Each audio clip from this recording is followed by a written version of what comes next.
Hi everyone, I'm Dr. Ramandeep Kaur, IVF specialist laparoscopic surgeon at वरदान hospital Jalandhar. आज जो हम बोलने जा रहे हैं वो मैं आपको जो बताने जा रही हूँ वो है ब्रेस्ट कैंसर, इसकी अवेयरनेस, इसके सिम्टम, इसको कैसे आप सेल्फ डायग्नोज कर सकते हो और कैसे आप इसको प्रिवेंट कर सकते हैं। सो स्टार्ट करते हैं। If you talking about the breast cancer that mean very clear कि हम फीमेल्स के बारे में बात कर रहे हैं। सो ये वो एक प्रॉब्लम है जो कि ब्रेस्ट से शुरू होती है, that means cancer develop in the breast. Most commonly ये मेल में भी होती है, फीमेल में भी होती है, लेकिन सबसे ज़्यादा कॉमन ये फीमेल्स में होती है। After skin cancer, breast cancer is the second most category of cancer in the world और इन आर कंट्री। देखा जाए, अगर कंसेंसस की बात करें, डाटा रिसर्च की बात करें, तो in every 4 minutes one women is developing a breast cancer और 28 में से किसी एक महिला को ब्रेस्ट कैंसर की दिक्कत आ रही है। अब इसकी बात करते हैं टाइप्स की। तो ये कितने टाइप्स का होता है? अगर इसकी बात करें स्ट्रक्चर से रिलेटेड, तो सबसे पहले शुरू करते हैं लोब्यूल से। ये लोब्यूल्स क्या होता है? जो मिल्क प्रोड्यूसिंग डक्ट्स होती हैं, उनका कैंसर। देन आ जाता है डक्ट्स। डक्ट्स जिसने कवर किया होता है लोब्यूल्स को, उनका कैंसर। देन फाइलॉइड कैंसर और पेचेट डिसीजेस। अब ये दो तरह के होते हैं, invasive and non invasive. Invasive में क्या आती हैं? That is confined to the, non invasive means that is confined to the basement membrane, जिसमें फर्दर टू कैटेगरीज होती हैं, lobular carcinoma in situ and ductal carcinoma in situ. And invasive जो कि breast tissues के अलावा surrounding structures को involve कर लेता है, अदर पार्ट्स में ट्रेवल कर जाता है, उसको हम बोलते हैं invasive carcinoma, that is invasive ductal carcinoma. अब इसके रिस्क फैक्टर कौन कौन से होते हैं? कौन सी ऐसी महिलाएं हैं जिनको ये ज़्यादा चांसेस हो सकते हैं कैंसर के? सबसे important, being a female.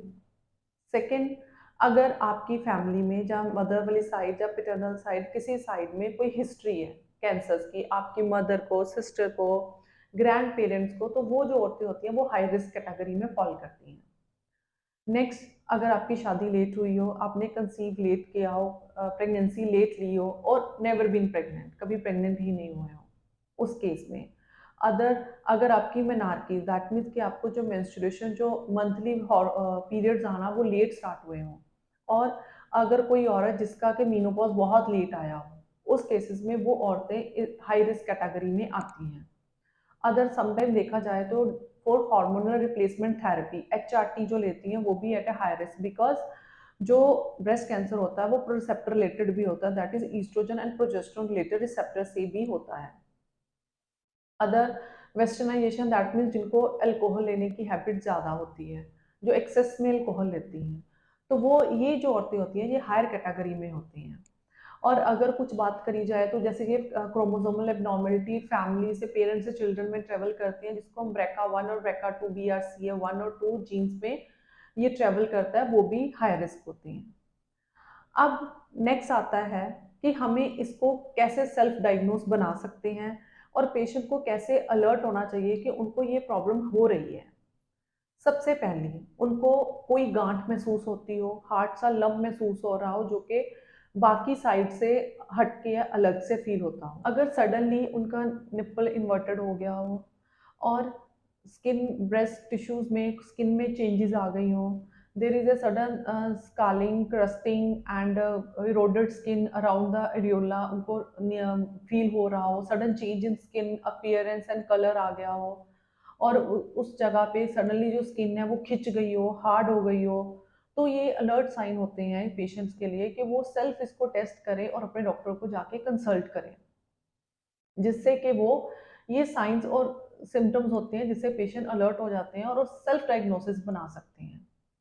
Next, अगर आपको ये कुछ चेंजेस आ रही हैं तो आप अपने डॉक्टर को कंसल्ट करें, वो आपको सेल्फ एग्जामिनेशन के बारे में बताएंगे कि आपको कैसे आप एग्जामिन कर सकते हो। आप बाथरूम में नहाते टाइम, मॉर्निंग के टाइम में, बेड पे लेटते समय आप अपने ब्रेस्ट को एग्जामिन कर सकते हो और फील कर सकते हो कि कोई ऐसी अब नॉर्मल ग्रोथ तो नहीं आपको फील हो रही है। दूसरा, फिर आप एक सर्टन एज पे जाके सोनोमेमोग्राम, एक स्कैन होती है, उससे भी आप डायग्नोस बना सकते हैं। इससे कि आप खुद अपने डॉक्टर होते हो और आप अपने आप में डायग्नोसिस बना के इससे प्रिवेंट कर सकते हैं। अदर मैं अगर बात करूँ प्रिवेंशन की, तो प्रिवेंटिव फैक्टर कौन कौन कौन से ऐसे फैक्टर्स हैं जिससे हम इसको रोका जा सकता है। फर्दर मोर, अगर आप फैमिली हिस्ट्री है तो आप सेल्फ डायग्नोसिस, आप अलर्ट रहते हैं।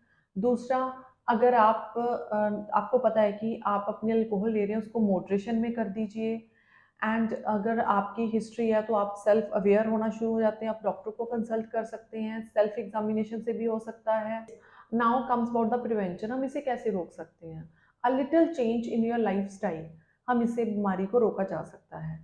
अगर आपको इसके सिम्टम्स के बारे में पहले से पता होगा, आपको पता है कि आपकी फैमिली में हिस्ट्री है, तो आप सेल्फ एग्जामिनेशन से इसे रोक सकते हैं। आप अपने डॉक्टर को कंसल्ट कर सकते हैं, जिससे कि सोनोमेमोग्राम से भी ये डायग्नोस हो सकती है। अदर, आप स्क्रीनिंग टेस्ट आपने खुद ही कर लिया, आप डॉक्टर के पास भी चले गए। नेक्स्ट, अगर आप डेली एक्सरसाइज करते हैं, who are the higher risk, उनको डेली एक्सरसाइज करनी चाहिए। अल्कोहल को मॉडरेशन में लेना चाहिए। एंड नेक्स्ट, अगर आपने आपको ऑलरेडी मैंने बता दिया कि HRT भी एक इसका रिस्क फैक्टर होता है, तो आपको उसको कम मात्रा में लेनी चाहिए। आपको अपने डॉक्टर को पहले बताना चाहिए कि आपकी फैमिली में ऐसी हिस्ट्री है। ओबेसिटी को कंट्रोल करना चाहिए। शुगर अगर फैमिली में है तो वो पेशेंट भी प्रोन होते हैं इस चीज़ के लिए। So these are the little changes जिससे कि आप इस बीमारी से बच सकते हैं। सो आप अपने डॉक्टर खुद होते हैं। सेल्फ एग्जामिनेशन से कुछ ऐसे प्रिवेंटिव फैक्टर्स हैं, अलर्ट साइंस हैं जो मैंने आपको बताए हैं, आप ये करके इस बीमारी से बच सकते हैं। इसके अलावा अगर आपको कोई भी इससे रिलेटेड हेल्प चाहिए या कोई जानकारी चाहिए, तो आप हमारे हेल्पलाइन नंबर पे कॉन्टैक्ट कर सकते हैं। अदरवाइज़ आप हमारे सेंटर पे भी विजिट कर सकते हैं। Thank you so much.